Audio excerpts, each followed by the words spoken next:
Chronologie des événements mondiaux. 17 décembre. Les troupes indiennes entrent dans les enclaves portugaises de Goa, d'Amao et d'Iu.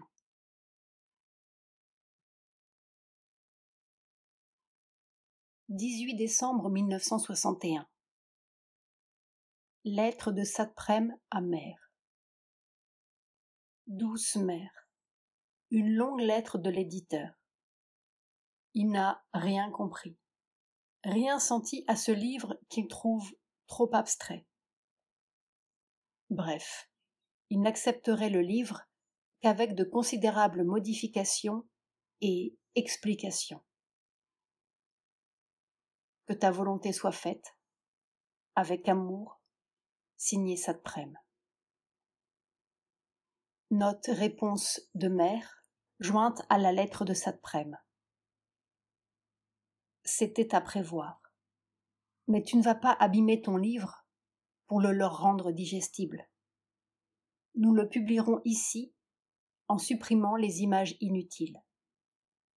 Quelques-unes seulement rendront le livre plus intéressant. Je suppose que tu pourras leur rendre leur argent et annuler le contrat, en te réservant le droit d'imprimer le livre en changeant la présentation, pour éviter toute confusion avec leur collection.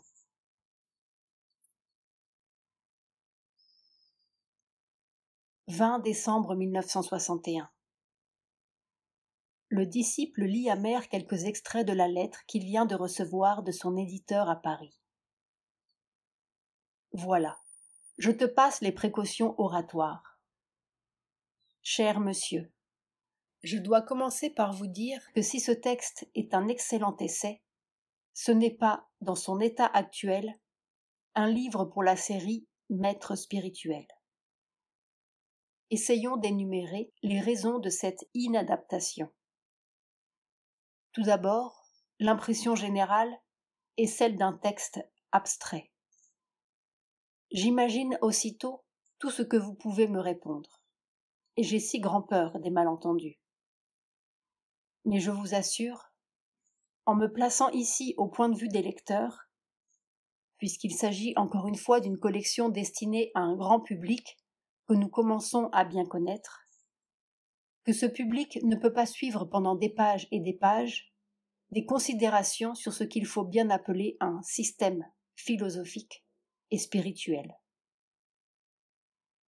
Cette impression est évidemment déclenchée d'abord par le fait que vous avez commencé par 21 pages où l'on est supposé connaître et l'existence historique de Sri Aurobindo et la nature des Védas et des Upanishads, et je ne sais combien de notions de rite, de vérité, de divinité, de sagesse, etc., etc.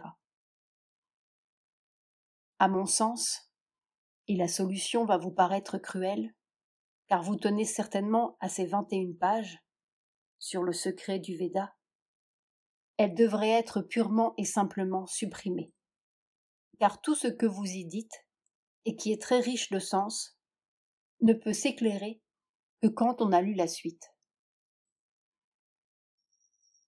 Il y a beaucoup de livres dans lesquels on peut demander aux lecteurs l'effort de ne comprendre le début que quand ils ont lu la fin, mais pas des livres de culture populaire.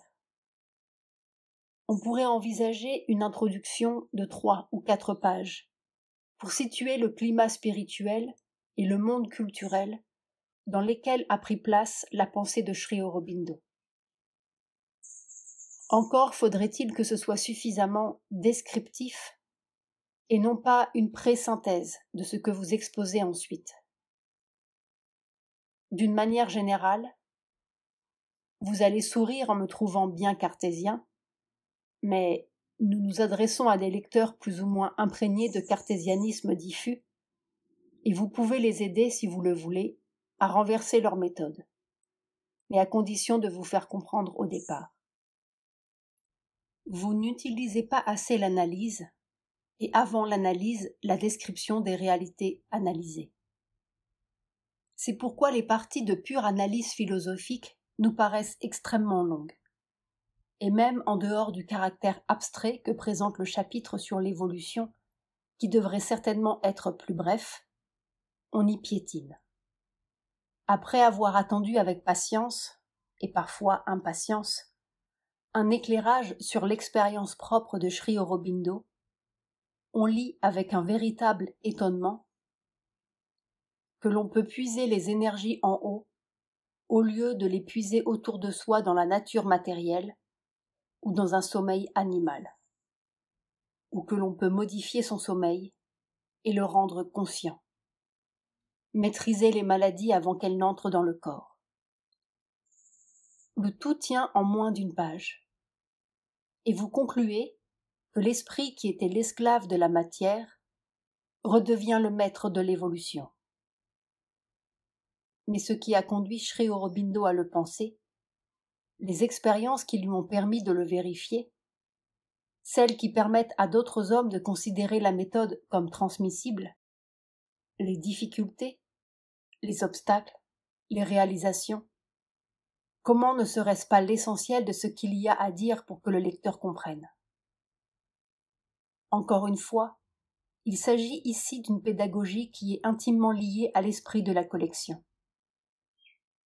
Permettez-moi d'ajouter aussi que je trouve toujours déplorable qu'une pensée ne soit pas exprimée seulement pour elle-même et que sa définition s'accompagne d'une ironie agressive sur des conceptions que l'auteur ne partage pas.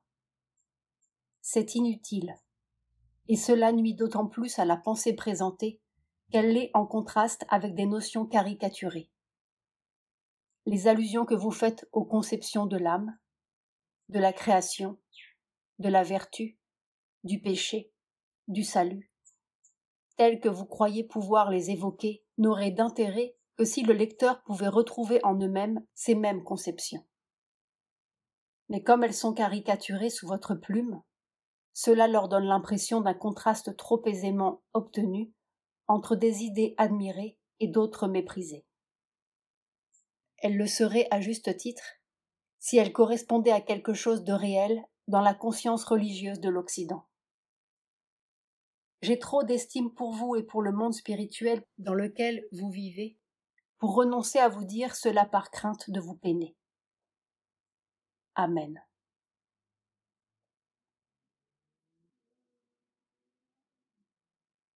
Silence.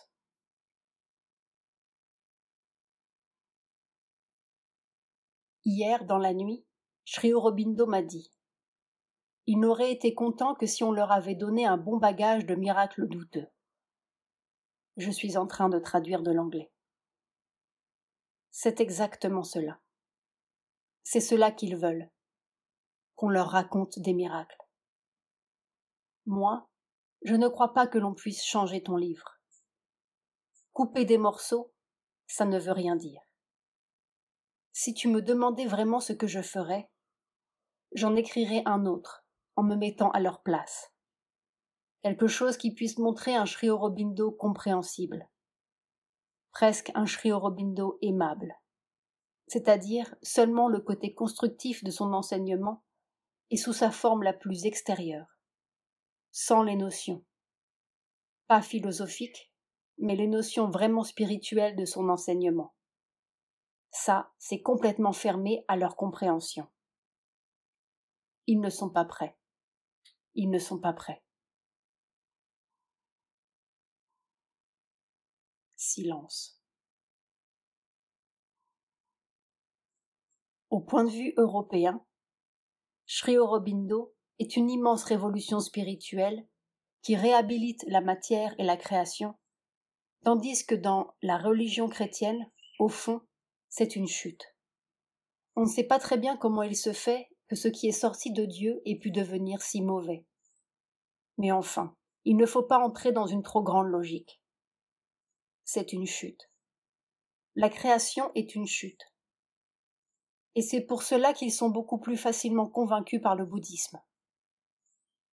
J'ai vu cela en détail avec Richard, qui avait été éduqué entièrement dans la philosophie européenne, avec l'influence chrétienne et l'influence positiviste. Eh bien, sous ces deux influences, quand il a abordé la philosophie cosmique de Théon, Et après la révélation de Sri Aurobindo, immédiatement, dans son Pourquoi du monde, il expliquait que le monde est le fruit du désir, et ce désir serait le désir de Dieu. Tandis que Sri Aurobindo dit, en termes simples, Dieu a créé le monde pour la joie de la création.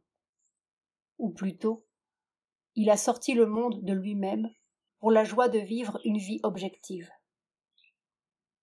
Et c'était la thèse de Théon aussi, que le monde est le divin, sous une forme objective. Mais pour lui, l'origine de cette forme objective était le désir d'être. Tu comprends ? Tout ça, ce sont des jeux sur les mots. Mais cela fait que dans un cas, le monde est répréhensible, et dans l'autre, il est adorable. Et ça fait toute la différence. Et pour tout l'esprit européen, tout l'esprit chrétien, le monde est répréhensible. Et c'est cela. Quand on leur montre cela, ils ne peuvent pas le supporter. Et naturellement, la réaction très normale contre cette attitude, c'est la négation de la vie spirituelle. Prenons le monde tel qu'il est, brutalement, matériellement. Courte et bonne, n'est-ce pas ? Ça finira là avec cette courte vie. Faisons ce que nous pouvons pour bien nous amuser pendant ce temps-là, souffrir aussi peu que possible, et ne pensons à rien d'autre. Et c'est la conclusion normale d'avoir dit « La vie est une chose condamnée, répréhensible, antidivine. » Alors que faire ? On ne veut pas se débarrasser de la vie, on se débarrasse du divin. C'est exactement cela. Alors ils ne peuvent pas, même ceux qui sont très intelligents, cet homme est très intelligent, immédiatement c'est fermé. J'ai l'impression que l'obstacle, c'est ce monsieur, et que si ce livre sortait, il serait compris. Pas partout, mais il serait compris. Il ne sera pas compris par les gens enfermés dans leur catholicisme. Mais cela, il n'y a rien à en faire. Mais pour tous les gens qui s'en fichent, ou qui n'ont pas le préjugé chrétien, je suis sûre que c'est accessible. Mais je sais que si nous le publions, et que si ça part d'ici, il y aura tout un grand public en Europe et en Amérique qui l'avalera comme du pain béni. Et ça fera un travail magnifique. Tous ceux qui comprennent le français. Mais si cela vient d'ici, et ce n'est pas à cause de ce qu'ils pensent de nous, l'ashram, c'est à cause de ce qu'il y aura dedans, dans le livre. Ils vont nettoyer ton livre, n'est-ce pas ? Ils ne peuvent pas. J'ai vu ça quand le livre est parti. Ils ne peuvent pas. Ils ne peuvent pas. Ils font une barrière. Ils ne peuvent pas recevoir ce qu'il y a dedans. Et par conséquent, ils feront tout ce qu'ils pourront pour annuler cet effet. Naturellement, d'ici, cela mettra beaucoup plus de temps à toucher le grand public. Mais je vois comment les choses marchent dans l'univers. Ça ira beaucoup plus sûrement et directement à ceux qui sont prêts à recevoir. Et il ne faut pas croire que c'est un public d'élite, des gens particulièrement intelligents et raffinés qui seront touchés. Parmi les gens très simples, dont le cœur est ouvert, il y a une intelligence profonde qui s'ouvre et comprend ces choses, beaucoup mieux que chez les gens très cultivés. Beaucoup mieux. Parce qu'ils sentent. Ils sentent cette vibration. La vibration justement de cet espoir profond, de cette joie profonde. Quelque chose qui correspond aux besoins intenses de leur être. Tandis que les autres commencent à sophistiquer et à raisonner, et ça enlève la moitié du pouvoir. Au point de vue pratique, j'aimerais beaucoup mieux que ce soit imprimé ici, et que l'on fasse l'effort nécessaire pour que le livre aille toucher autant de gens que possible. Au fond, l'éditeur, c'est un moyen facile. On se donne moins de mal.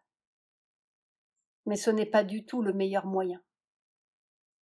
Il s'en faut de beaucoup, de beaucoup. Ça, je le sais, parce que tout le temps, je vois ton livre avec la perception que Sri Aurobindo en a. Et très très positivement, il aime beaucoup ton livre. Il a beaucoup mis dedans. Et il voit que ça peut aider énormément. Mais pas à une très brève échéance. On a toujours l'impression d'une centaine d'années pour que ça ait son plein effet. Tandis qu'avec ton éditeur, ce sont des effets beaucoup plus violents, extérieurs, et qui font beaucoup plus de bruit. Mais ça s'éteint beaucoup plus vite. Changer l'importance des images dans le livre est pour moi assez essentiel. Je les ai laissées partir parce qu'il n'y avait pas moyen de faire autrement. Mais je dois dire que je n'étais pas très contente. Ces images n'avaient pas été choisies par le disciple. Ce n'est pas une compréhension profonde. Ce n'est pas une compréhension d'âme. C'est justement une compréhension d'intelligence très développée. Quelques images, très peu, qui donnent simplement une ouverture d'âme. C'est tout à fait suffisant.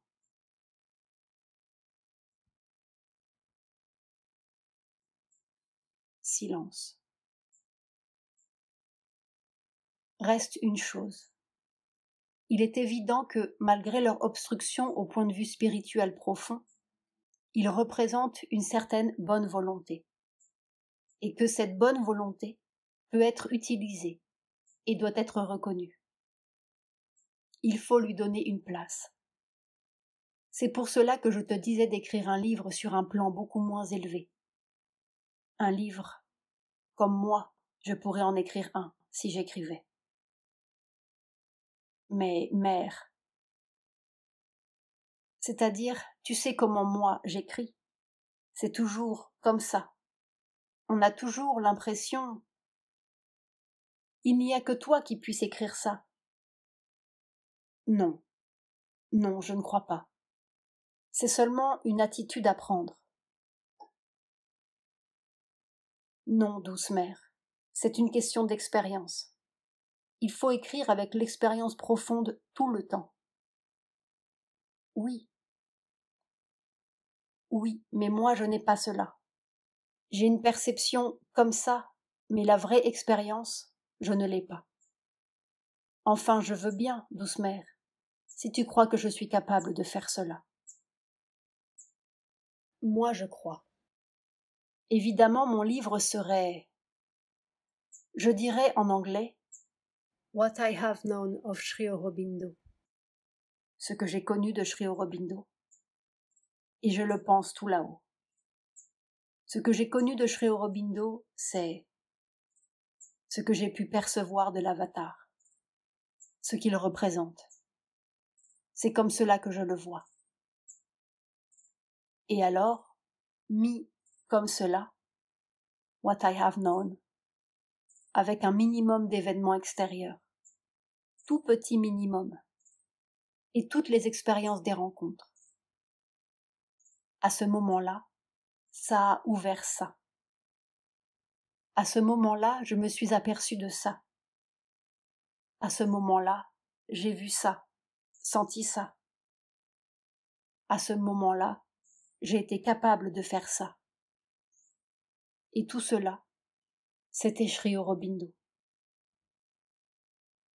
Je sais que si je faisais ce livre, ça ferait fureur. Parce que n'importe quel idiot le lirait et pourrait le lire, comme une histoire. Et il serait tout à fait content.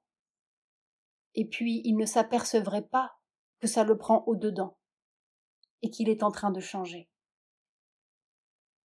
Un livre philosophique? Non. Un livre spirituel? Non, pas du tout.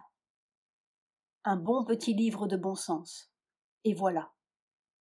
C'est ça qu'il verrait. Je n'ai pas le temps. Il y aurait bien la possibilité que je griffole les choses, et puis que tu les écrives. c'est-à-dire que tu en fasses un livre, mais je n'ai pas le temps, et enfin, c'est la première minute que j'y pense. Il y a 10 minutes, je n'y pensais pas. Maintenant, je le vois, ce livre. Je le vois. Mais quand je sortirai d'ici, avec toute cette foule et tout ce travail, ça s'en ira. Il faudrait que je sois très tranquille, que je n'ai rien à faire. Et puis écrire quand ça me vient, parce que je ne peux pas. Je n'ai jamais pu faire les choses d'une façon logique. Jamais. Il faut que tout d'un coup, l'expérience vienne. Un souvenir, une expérience. Alors je note, puis je mets ça de côté. Je ne m'en occupe plus. Et quand une autre vient, même chose. C'est là qu'il n'y a pas, souriant, de plan dans le livre. Mais ce serait très simple. Pas de plan d'idée, pas de plan de développement, rien du tout. Simplement une histoire. Par exemple, l'importance que le départ a eue. En 1915, quand mère est partie de Pondichéry pour la France, puis le Japon. Comment il était présent pendant tout le temps que je n'étais pas avec lui. Comment il a orienté toute ma vie au Japon. Comment ce serait naturellement à travers le miroir de ma propre expérience. Mais ce serait Sri Aurobindo. Pas moi, pas ma réaction. Lui. Mais à travers mon expérience. Parce que c'est la seule chose dont je puisse parler. Et il y aurait des choses intéressantes, même pour... Mais j'ai 2 objections très sérieuses à faire. L'une, c'est que ce serait une grosse révélation occulte. Il y aurait beaucoup d'occultisme, ce que les gens appellent soi-disant des miracles, ou des choses de ce genre. Une grosse révélation. Ça, j'ai une hésitation à le faire parce que je considère que ce n'est pas encore le moment. Ça, surtout. Et puis forcément, ce serait beaucoup trop personnel malgré tout. Même si ce n'est pas écrit dans un sens personnel. Forcément, beaucoup trop personnel. Et ce n'est pas le moment. Forcément, ce serait beaucoup trop la personne physique. Et ça, ce n'est pas intéressant. Ce serait intéressant seulement si la personne, avec un grand P, venait s'exprimer. Mais alors ce serait formidable. Ça se fera un jour, je le sens maintenant. Mais quand ce sera cette personne-là qui écrira? Encore, il y a trop de mélange. Il y a trop de ça. Mère touche son corps. Cet ensemble de petites... Il y a encore un peu trop de la réaction de la petite personne physique. Pas dans ce que je dirais, mais dans le cerveau, qui sera obligé de transcrire. Mais quelque chose d'autre pourrait être fait. C'est dommage que tu ne l'aies pas rencontré. Peut-être que c'est mieux. C'est très difficile de s'élever au-dessus des apparences. En fait, le disciple a rencontré Sri Aurobindo en 1946 ou 1947. Tiens, simplement pour te donner un exemple.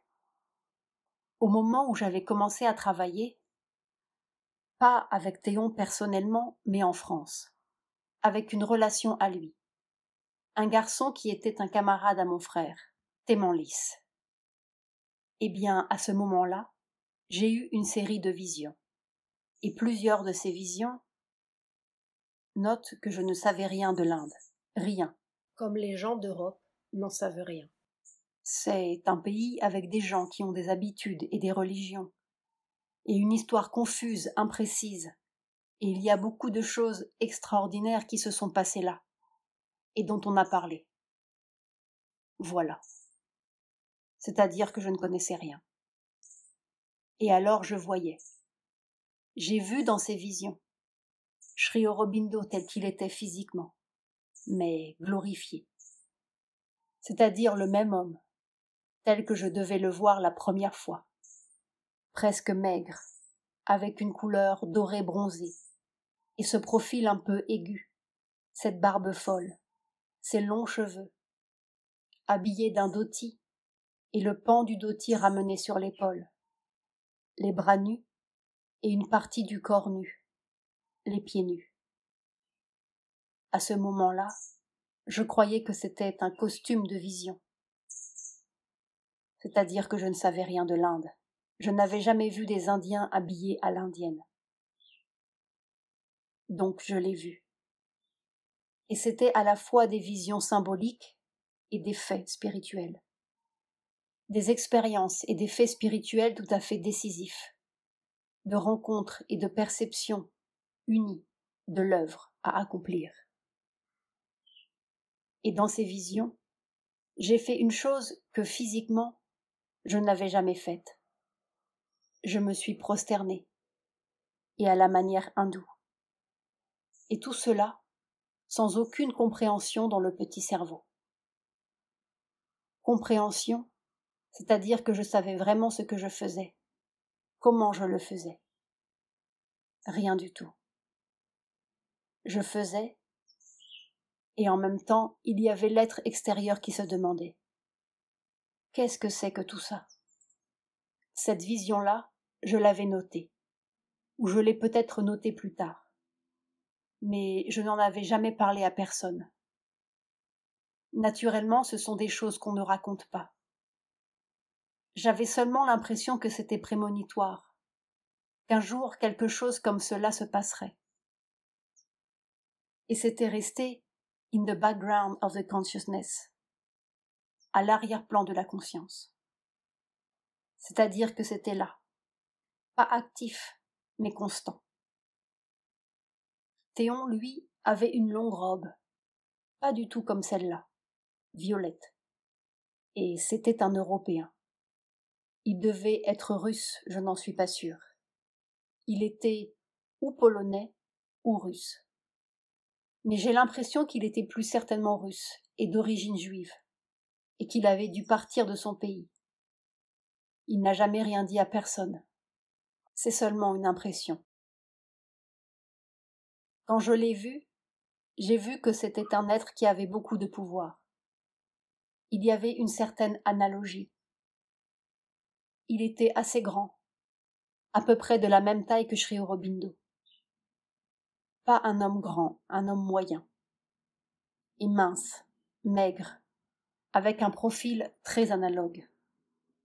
Mais j'ai vu que ce n'était pas lui parce que je n'ai pas vu, j'ai senti.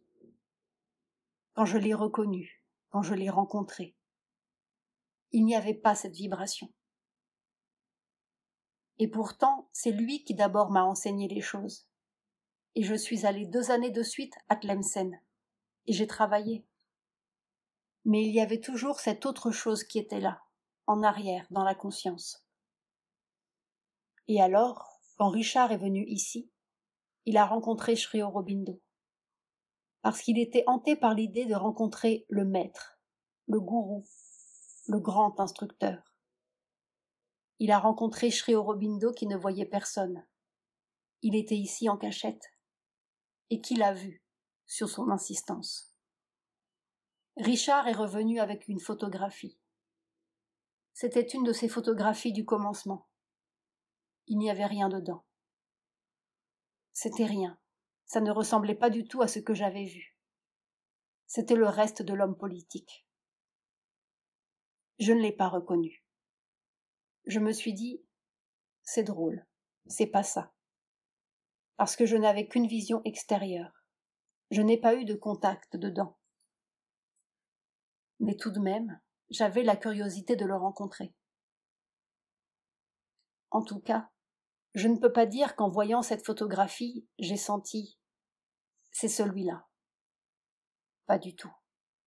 J'avais l'impression que c'était un homme très intéressant. Et c'est tout. Je suis venue ici. Il y avait seulement en moi quelque chose qui voulait que je rencontre Sri Aurobindo. La première fois, toute seule. Richard est venu le trouver le matin, et moi j'avais rendez-vous l'après-midi. Il habitait dans la maison qui fait maintenant partie du dortoir. Pas le premier dortoir, le second dortoir, l'ancien guest house, rue François Martin. J'ai monté cet escalier et il m'attendait debout, en haut de l'escalier. Exactement ma vision. Habillé de la même manière, dans la même position, de profil, la tête en haut. Il a tourné la tête vers moi, et j'ai vu dans ses yeux que c'était lui.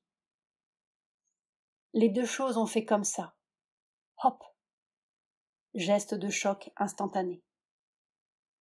Et immédiatement, l'expérience intérieure s'est jointe à l'expérience extérieure. Et il y a eu fusion, le choc décisif. Mais à ce moment-là, ce n'était que le commencement de ma vision. C'est seulement après toute une série d'expériences, 10 mois de séjour à Pondichéry, 5 ans de séparation et le retour à Pondichéry, puis la rencontre dans la même maison et de la même façon, que la fin de la vision s'est produite. À ce moment-là, j'étais debout, juste à côté de lui. Ma tête n'était pas sur son épaule, mais à la place de son épaule, je ne sais pas comment dire. Physiquement, il n'y avait pour ainsi dire pas de contact. Nous nous sommes tenus tous deux comme cela. Nous regardions par la fenêtre ouverte, et alors, ensemble, exactement, nous avons senti que, maintenant, la réalisation se ferait. Que le saut était mis, et que la réalisation se ferait. J'ai senti en moi la chose qui descendait comme une masse, la certitude. La même certitude que j'avais sentie dans ma vision. Je l'ai sentie ce jour-là. Et à partir de ce moment-là, il n'y a eu rien à se dire. Pas de parole. Rien. On savait que c'était ça. Mais entre les deux, il y a eu toute une série d'expériences où il participait, et qui étaient des gradations de prise de conscience. Mais c'est noté partiellement dans prière et méditation. J'ai coupé tous les morceaux personnels. Mais il y avait une expérience dont je n'ai pas parlé là. C'est-à-dire que je ne l'ai pas décrite. J'ai mis seulement la conclusion. L'expérience où je dis « l'homme n'a pas voulu ». Je ne sais plus comment c'est. J'offrais la participation à l'œuvre universelle et à la nouvelle création. Et l'homme n'a pas voulu, l'a refusé. Et maintenant, c'est à Dieu que je l'offre. Mère fait probablement allusion à ce passage de prière et méditation. 3 septembre 1919. Comme l'homme n'a pas voulu du repas que j'avais préparé avec tant d'amour et de soin, alors j'ai invité Dieu à le prendre. Je ne sais pas, je le dis fort mal, mais c'était une expérience concrète au point d'être sentie physiquement, dans une maison japonaise. C'était une maison de campagne japonaise où nous habitions, près d'un lac. Il y avait eu toute une série de circonstances, d'événements, toutes sortes de choses. Une longue, longue histoire très romancée. Mais un jour que j'étais toute seule, en méditation, je n'ai jamais eu de ces méditations très profondes. Ce sont seulement des rassemblements de conscience. Mère fait un geste brusque montrant tout l'être qui se rassemble d'un seul coup. Et je voyais. Tu sais que j'avais entrepris la conversion du Seigneur du mensonge. J'avais essayé de le faire à travers une émanation incarnée dans un être physique. Richard. Voir conversation du 5 novembre 1961.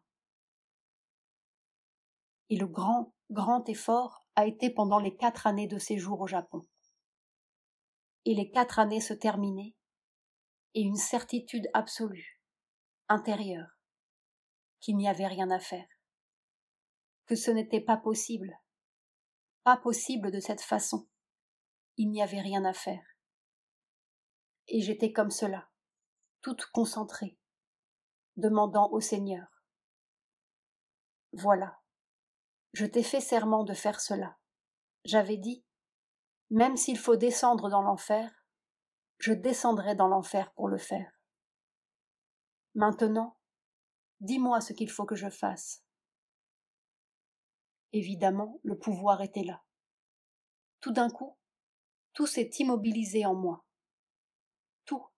Tout l'être extérieur s'est immobilisé complètement. J'ai eu une vision du suprême, plus belle que celle de la Gita. Une vision du suprême. Mère fait peut-être allusion à ce passage de prière et méditation, du 10 octobre 1918. Mon père m'a souri et m'a prise dans ses bras puissants. Et alors, cette vision m'a prise littéralement dans ses bras. Elle s'est tournée vers l'ouest, c'est-à-dire vers l'Inde, et m'a présentée. Et j'ai vu qu'à l'autre bout, c'était Sri Aurobindo. Je l'ai senti physiquement. J'ai vu. J'avais les yeux fermés, mais j'ai vu. J'ai eu 2 fois cette vision du suprême.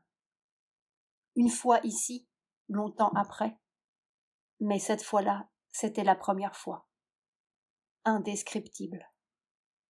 C'était comme si cette immensité se réduisait à un être un peu géant, qui me soulevait comme un fétu de paille et qui me présentait. Pas un mot, pas autre chose, rien que ça. Puis tout a disparu. Le lendemain, on commençait à préparer le départ pour revenir dans l'Inde. Quand je suis revenue du Japon après cette vision, c'est là que cette rencontre de Sri Aurobindo a eu lieu, avec la certitude de la mission qui s'accomplira. Silence. On peut raconter ça d'une façon très simple. Ce ne sont pas des choses métaphysiques. Naturellement, c'est de l'occultisme. Mais c'est tout à fait concret et simple. Des choses qu'un enfant peut comprendre. Et ça, ce sont les vrais jalons de toute l'histoire. J'ai l'impression qu'un jour ce sera dit. Mais il faut d'abord que ça, mère touche son corps, se soit suffisamment changé. Alors ça aura toute sa valeur. Tu comprends ? Toutes mes certitudes, toutes sans exception, ne sont jamais venues à travers le mental. La compréhension intellectuelle est venue longtemps après. Chacune de ces expériences a été comprise longtemps après. Petit à petit, tout ça devient capable de comprendre de quoi il s'agit. Je ne parle pas de tout ce que l'on sait philosophiquement. Ça, ce n'est rien. C'est du grimoire d'érudits. Ça ne m'intéresse pas du tout. Mais la compréhension là-haut, de la conscience intellectuelle, est venue longtemps après l'expérience. L'expérience est venue depuis ma toute petite enfance. Comme ça, massive. Ça vous prend, et puis vous n'avez pas besoin de croire ou de ne pas croire, de savoir ou de ne pas savoir, rien de cela. Plein. Il n'y a rien à dire. Vous êtes en face d'un fait. Et c'est ça, justement, une fois, dans les dernières années de difficulté. Sri Aurobindo m'a dit que c'était ma supériorité. Il m'a dit que c'était pour cela qu'il y avait, comment dire, plus de possibilités que j'aille jusqu'au bout. Je n'en sais rien encore. Le jour où je le saurai, ce sera fait, probablement. Parce que ça viendra de la même façon. Ça viendra comme un fait massif. Ce sera comme ça. Et longtemps après que ce sera comme ça, la compréhension dira « Ah, mais c'est ça !» Ça vient d'abord, et puis on le sait après. Pour le moment, c'est pas là. Silence. Un livre comme ça, avec les voiles suffisants, naturellement, dit le plus simplement du monde. Comme j'ai dit, la science de vivre, je crois, comme ça. Et puis bon, on parle aux gens leur propre langage. Ah, pas de philosophie surtout, rien de tout cela. Seulement, on raconte des histoires extraordinaires, comme on raconterait une histoire matérielle. La même chose. Mais l'histoire est là. C'est ça le plus important. Ça a commencé depuis que j'étais toute petite, et l'histoire était là. Mais ça n'a jamais passé par ma tête d'abord. Jamais, jamais, jamais. Il y a de ces expériences qui me sont arrivées quand j'étais enfant, et que je n'ai comprises que quand Sri Aurobindo m'a dit certaines choses. Alors j'ai dit « Ah, c'était ça !» Voilà. Jamais, jamais je n'avais eu la curiosité de comprendre de cette façon-là, avec la tête. Ça ne m'intéressait pas. Le résultat m'intéressait. Comment ça changeait au-dedans? Comment l'attitude vis-à-vis du monde était changée? Comment la position vis-à-vis de la création était changée? Ça m'intéressait, toute petite. Tout ce petit monde que les petits enfants ont autour d'eux. Comment ça se faisait-il qu'après certains incidents, qui avaient des allures tout à fait ordinaires, ma relation avec lui était tout à fait changée? Et c'était toujours la même chose. Au lieu de se sentir en dessous, avec quelque chose qui vous pèse sur la tête, et on va comme un âne sur le chemin, c'était quelque chose qui faisait comme ça, geste de soulèvement. Et on était au-dessus. On pouvait commencer à changer. Ça, qui était de travers, pourquoi pas le mettre droit, comme on range un tiroir? Pourquoi? Comment? Ce que cela veut dire? Qu'est-ce que ça peut me faire? Ce qui est important, c'est que ce soit droit. Ça a commencé à l'âge de 5 ans. Il y aura bientôt 80 ans de cela. Si Dieu veut, et qu'on arrive au bout, alors on racontera simplement ce qui s'est passé. C'est tout. Pas d'enseignement. Voilà, mon petit. Pense à ce que je t'ai dit. Je voudrais ça. Que ton livre, nous le publions tel qu'il est. Avec toute sa force, tout ce que Sri Aurobindo y a mis. Et puis qu'on travaille un peu pour le faire marcher et faire son travail. Et puis, que tu t'entendes avec ces gens. Il faudrait d'abord que tu écrives presque tout. Simple. Tu sais, quelque chose de simple et très positif. Le côté très constructif, très simple. Pas essayer de convaincre, pas de grands problèmes. Non, non, non, pas de grands problèmes. Sri Aurobindo est venu dire au monde que l'homme n'est pas la dernière création, qu'il y a une autre création. Et il ne l'a pas dit parce qu'il l'a su, il l'a dit parce qu'il l'a senti. Et il a commencé à le faire. Et puis voilà. Ça n'aura pas besoin d'être long. Tu désires que je refasse un autre livre? Oui, sans te donner beaucoup de mal. Mère rit. Comme ça, simplement.